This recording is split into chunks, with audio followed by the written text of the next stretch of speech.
This is an application unit. So everything we learned in the derivative unit, like the second unit, we're applying here. So that's the purpose of this. So we're going to be working through. So derivative 1 is our slope, but our slope is our velocity. Derivative 2 is acceleration, and derivative 3, the third level derivative, is that jerk motion. Okay, so just a couple of physicsy things. Distance is a scalar quantity, and what that means is it has magnitude, but it has no direction. So speed is a scalar quantity. What?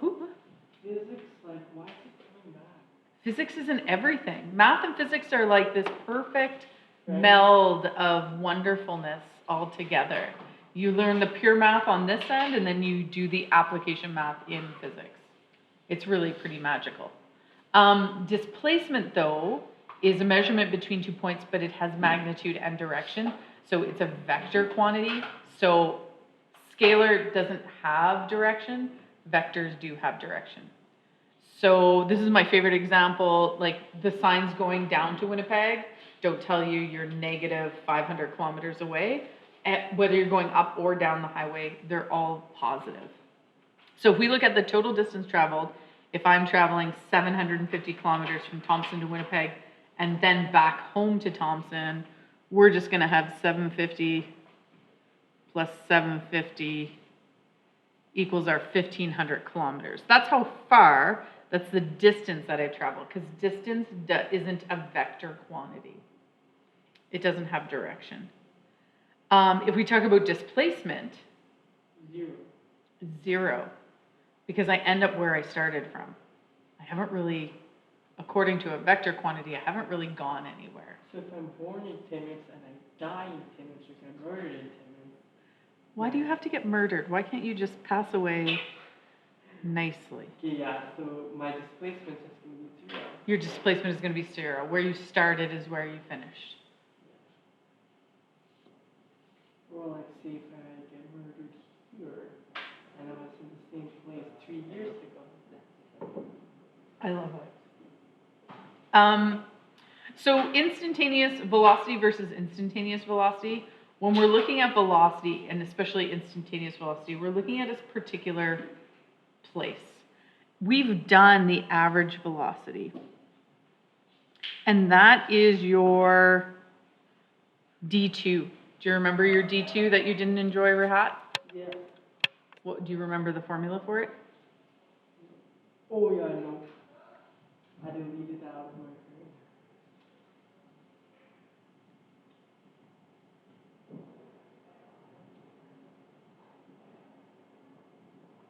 Oh, I missed a part.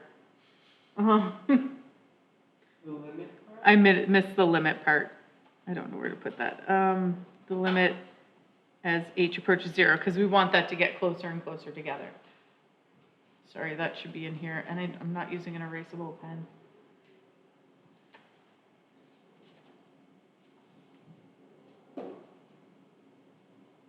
Oh no, sorry, this doesn't go there. That for the average, we're just taking whatever this one is, minusing this one, and dividing by the distance between them, and that's our average. This is for the average velocity. Now, when I flip the page and I talk about instantaneous, this is going to be our limit. This one is, this is the limit as h approaches 0. So we're trying to get that smaller and smaller and smaller.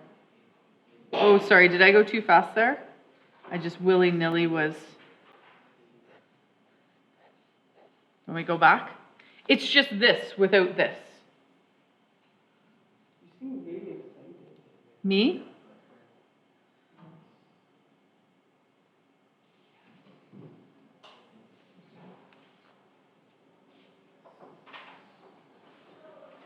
What do you mean by V instant? V instantaneous. Because we're looking for the velocity at a particular point, at an instant in time. So that's where we're approaching the limits.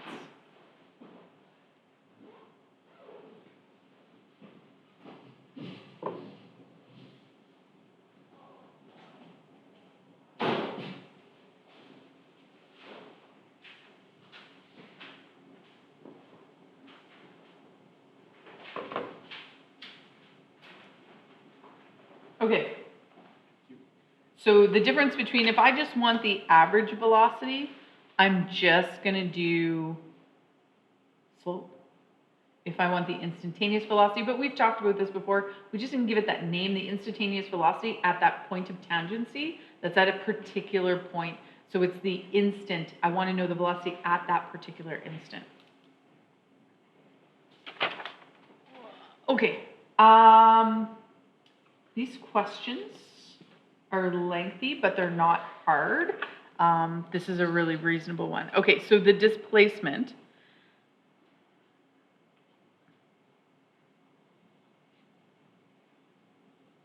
So when we talk about displacement, we're talking about that original function. And we kind of talked about that in I want to say D2, but I'm not 100% sure if it was D2 or not. We want to determine the average velocity during the time interval from T1 to T4. So if we're looking for the average velocity, there's no limit on this one. We're just looking, because it's given us a time. It says over this 3-second time period, what's our average velocity? So all we're going to do here is we're going to use our change in y over our change in t. So for part A,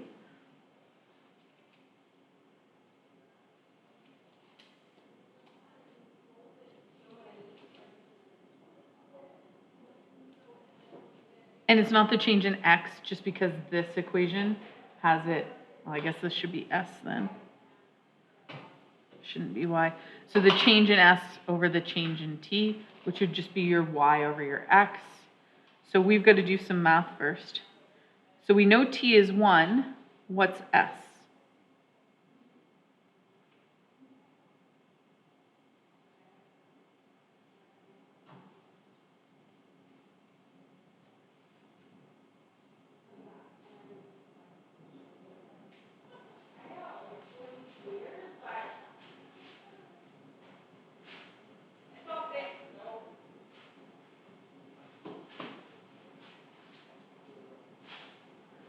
All right, so we know that that's 31 meters. We need to find when t is 4, what the displacement is. So that's going to be 32.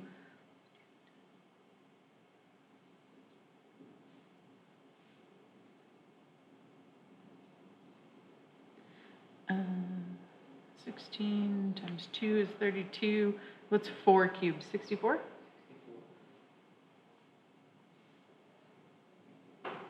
All right, so all we have to do here, so this point would be 1 and 31, and this point would be 4 and 64. So all we have to do is the slope formula here. So we're just doing the slope. But don't we first have to do if you're looking for V average, can't you just do 64 divided by 4? No, because we're not going to 0. We're going to 1. So we got to use our slope formula.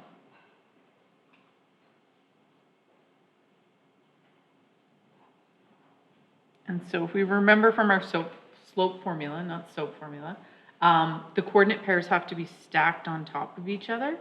They should be, like they shouldn't change order. y2 minus y1 over x2 minus x1. Oh, V2 minus V1, T2 minus T1. Sure. This one's s's in this equation, but.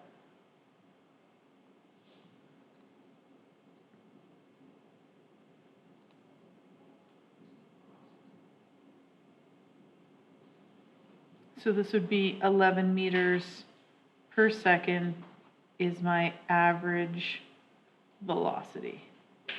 So when I'm looking for average, I'm just doing straight up slope, nice and easy. It's that instantaneous one, this next one that, so we're doing we're determining the time when the instantaneous velocity is 0. First of all, I got to figure out my equation for instantaneous velocity, and we know that that's derivative level 1. So I'm taking my original equation, and I'm doing the derivative of it. So 32 will be a 0. This one will be negative 4t plus 3t squared.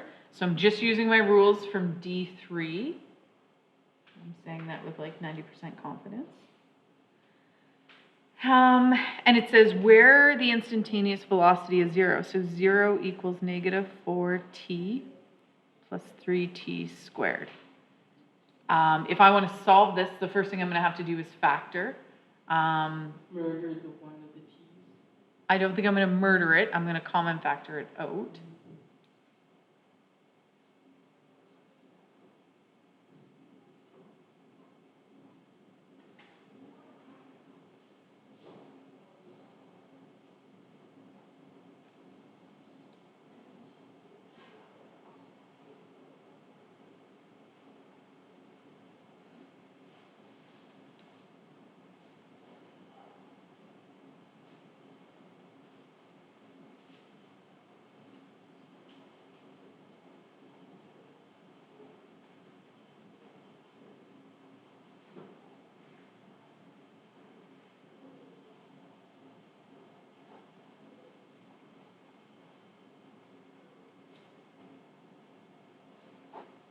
So it happens in two places that it will be 0. Kind of makes sense that the instantaneous velocity before the object becomes in motion is the instantaneous velocity is 0. And then it hits that again. So where do you think what's happening here? This is probably where it comes back down or hits the x-axis, like hits the ground again, where your instantaneous velocity is 0. If we were to talk about like what it was actually doing in real life.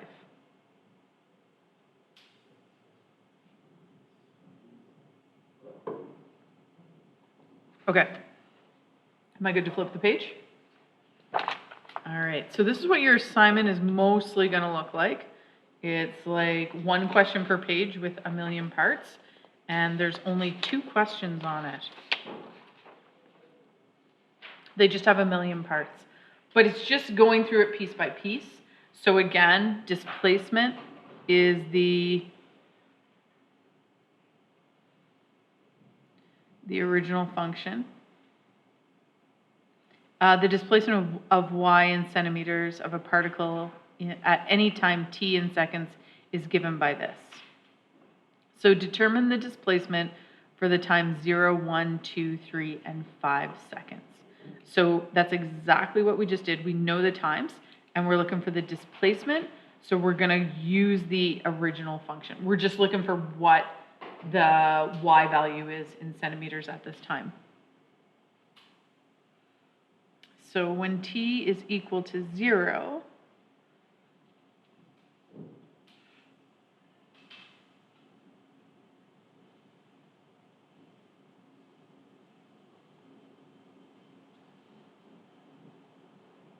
and we have 4 more to do. How have we split it up amongst the 4 of us? Okay. Well, you do 1, Anirudh, you do 2, Sneh, you do 3, and Ali, you do 5. So E? You're doing 5, T5. Oh. You're going to calculate that one.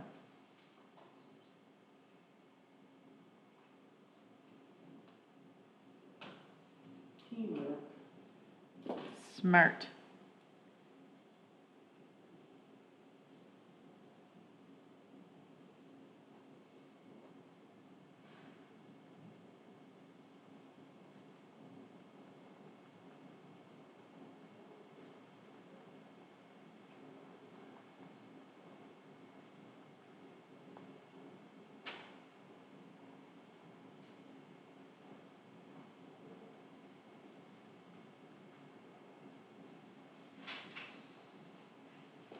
Okay, Rahat, what did you get? I got 4. You got 4? Yeah. Anirudh? 0, Sneh? You got 0 too? Ali? 12. Those are all the times that I got as well. Not going to show you all my math since you guys did all the math for that. Okay, so we did 1. Check. Done. Displacement. What's the average velocity after 3 seconds? So when we're talking about average velocity, this is where we use the straight up slope formula.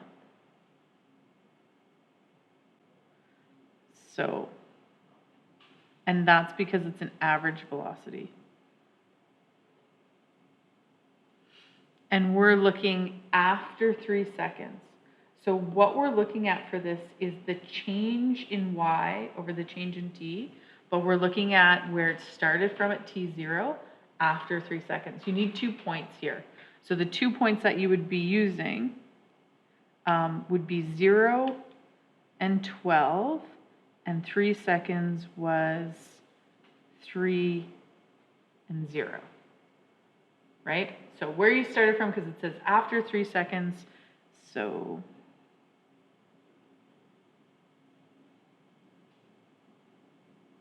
all right. The average equals 12 minus 0 over 0 minus 3. Meters per second, or centimeters per second. Centimeters per second. So if it's -4, what does that mean? You're going back. You're going backwards, and on a coordinate plane, what direction is that? The left.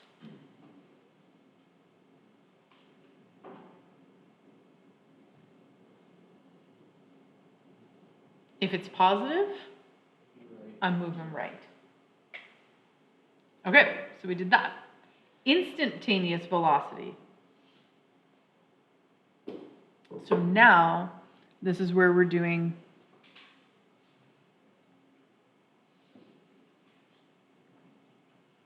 so you're doing your first derivative here because it's instantaneous velocity.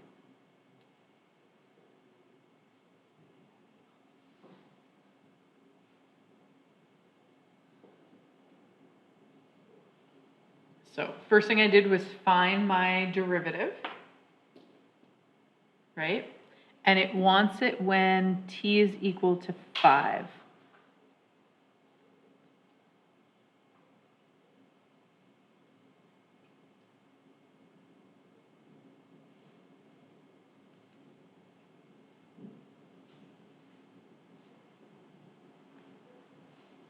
And because it's positive, we are moving right. So like the particles are sort of confused. Sometimes that happens. Happens, man. Story of our lives. All right. When is the instantaneous velocity 0? So again, we're going back to that instantaneous velocity formula, setting it equal to 0. Sorry, that should be part D.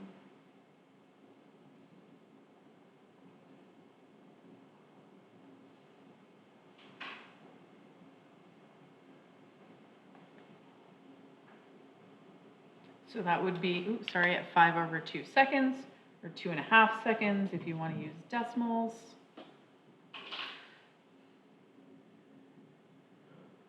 Yeah, I was telling you how to record it. No, I'm recording. I can see it here. We're at 18 minutes in. 18 minutes and 54 seconds, but thank you.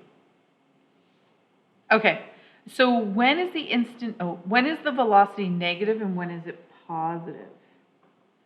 All right. So what we're looking at is, because we're talking about specific points in time, we're looking at our instantaneous formula. I like to do it on a number line, and that's that sign analysis again that we did the other day that kind of comes into play. I think I'm going to do E. I don't know where to do E. Maybe I'll do E up here. I'm running out of room. So what's our most critical point? We know that instantaneous velocity is 0 at what time? You just figured it out, guys. 5/2. 5/2, 2.5. So we know that at 2.5 seconds, we know instantaneous velocity equals 0. So what we're figuring is just what's happening to the left and the right-hand side of that. So again, it's just that sign analysis. We're going to pick a value less than 2.5, and we're going to substitute it into the derivative formula. So if I pick t equal to 0, what's y prime? Nice and easy. I did a nice and easy one. If t is 0, what's y prime? Negative 10. And if I pick t at 3, what's y prime? Hopefully it's going to be 2, 2. right? So what we know is this side will be negative and this side will be positive. So we're just going to make a domain statement. This is exactly like yesterday. So instantaneous velocity is negative. Where is it negative? Like when it's less than 2.5? Uh-huh. When it's less than 2.5. Can time go backwards? No. No. So where's my 2.5? time? 0. 0. So we know that it is negative from 0 to 2.5. Is it including 2.5? No. No, because what is it at 2.5? 0. It's 0, so it's not negative, so that will be the inclusive. And what value am I looking at in here? We're looking at t, right? And does it include 0 or not include 0? Not including. Including. Because at 0 time, if I put 0 in there, I'm at a negative number. And we're going to put that restriction on there because time starts at 0.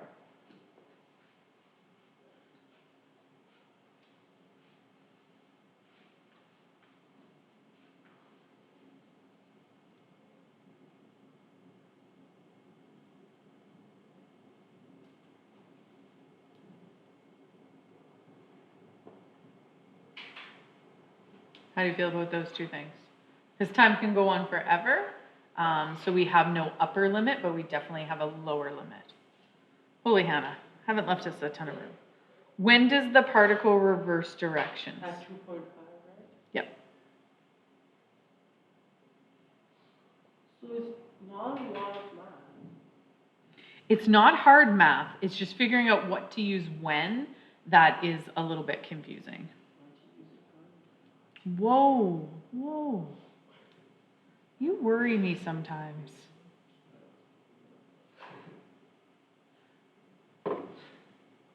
Okay, what is the displacement when the velocity is 0? So at instantaneous velocity at 2.5? So we know t is 2.5, but where am I substituting that in if I'm looking for displacement? The original function, right? So we're going to put that in y is equal to 2 times 2.5 squared minus 10 times 2.5 plus 12.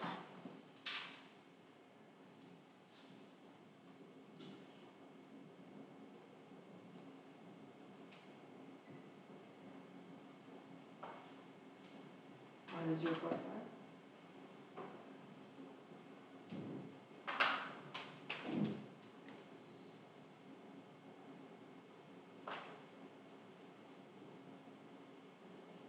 So we didn't do a lot of hard math. Like this was way easier than the chain rule, but it's just a little bit cumbersome of knowing where and when to do stuff.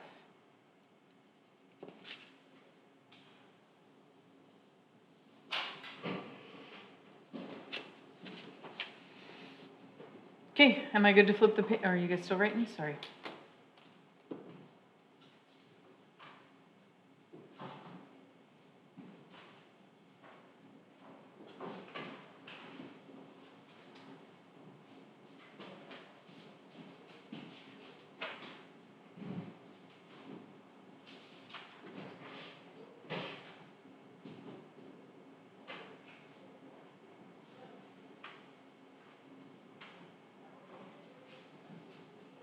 All right, okay, flipping the page.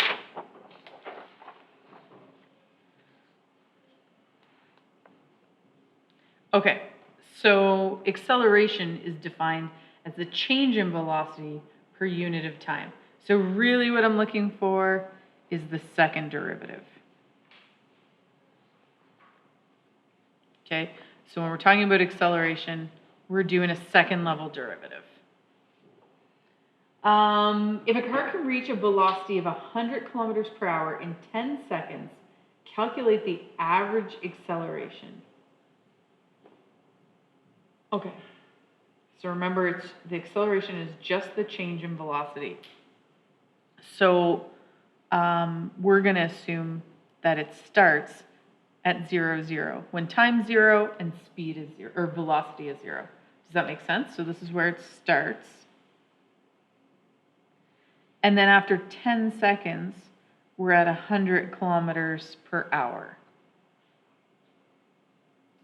So if we were to do acceleration being the change in velocity this time, not displacement, over the change in time, we're looking at 100 minus 0 over 10 minus 0. So acceleration would be 10, and this would be in... Meters per second squared? Not yet. We got to do a conversion. This would be, what is speed represented in? Oh, kilometers. So this is kilometers per hour. And then what's this? That's time represented in seconds. So this would be kilometers per hour per second. And the question wants it in meters per second squared. All right, so now we got to do a bit of a conversion, because that's ugly, like kilometers per hours. So really what I want, what am I looking for? Is divided by 3.6. Yeah. Look at you guys in your physics stuff. But for us mere mortals who didn't take physics, we want meters. So we're just going to convert everything. So 10 kilometers into meters, what is that? 10,000 meters. 10,000 meters. And we want hours into seconds. So what is an hour as a second? 3,600 seconds. And then that's all divided by 1 second.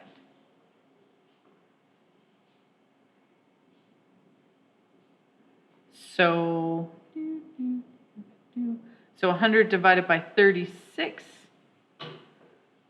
is going to be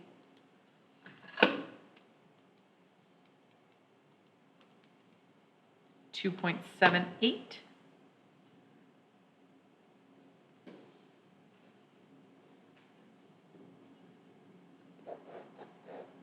So really what we needed to do was just take our 10, like Rahat said, and divide it by 3.6. But this would be the reason behind it. Okay, instantaneous acceleration I think is pretty explanatory.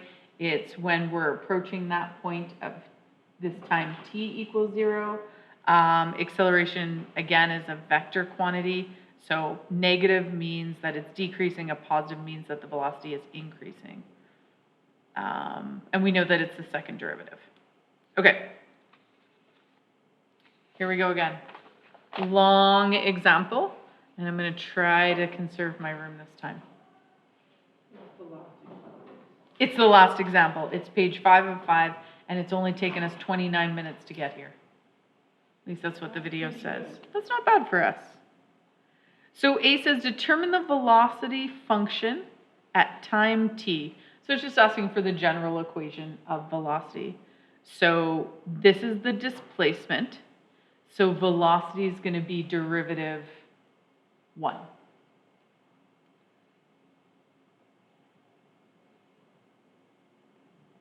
And these are just our rules from D3.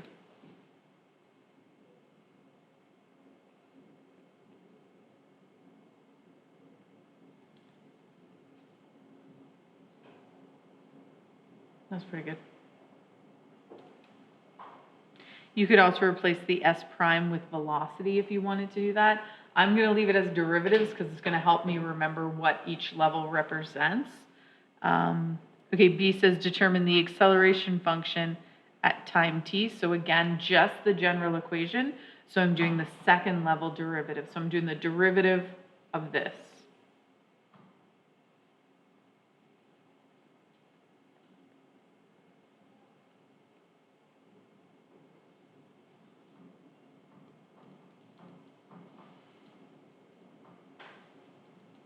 Okay, C asked me to determine the acceleration at 2 seconds. So it's a straight plug and chug question. So if we know t is equal to 2,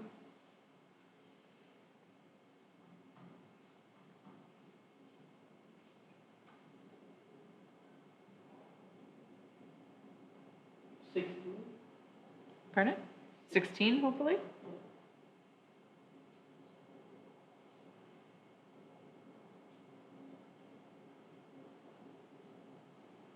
Okay, D, determine what time the acceleration is 0. So again, a nice easy plug and chug. We're looking for acceleration to be 0. So I keep doing that, D. So 0 is equal to 12t minus 8.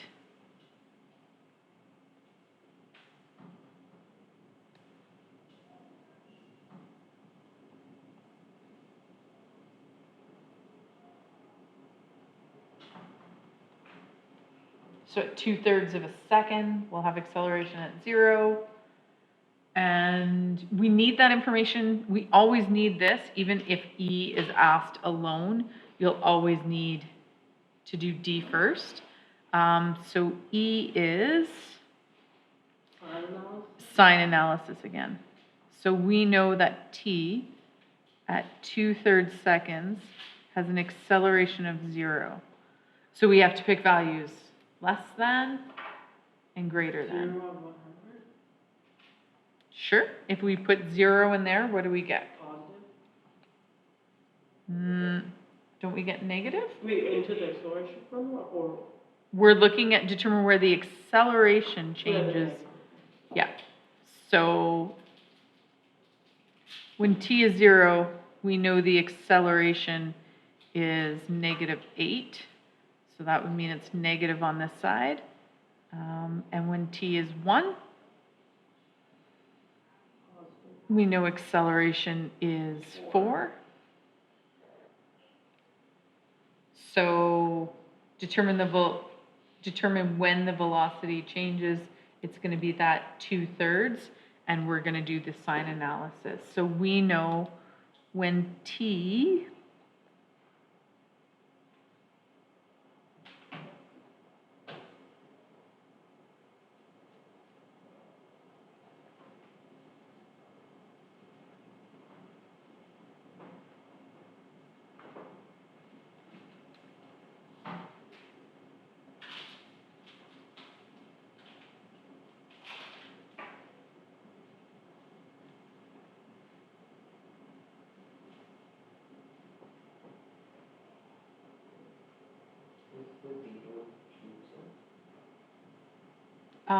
no, because,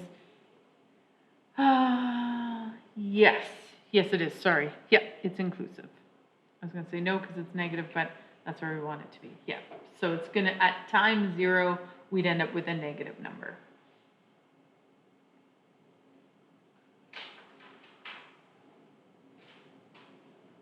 Okay? Is that 16 meters per second squared? It should be, yes, sorry.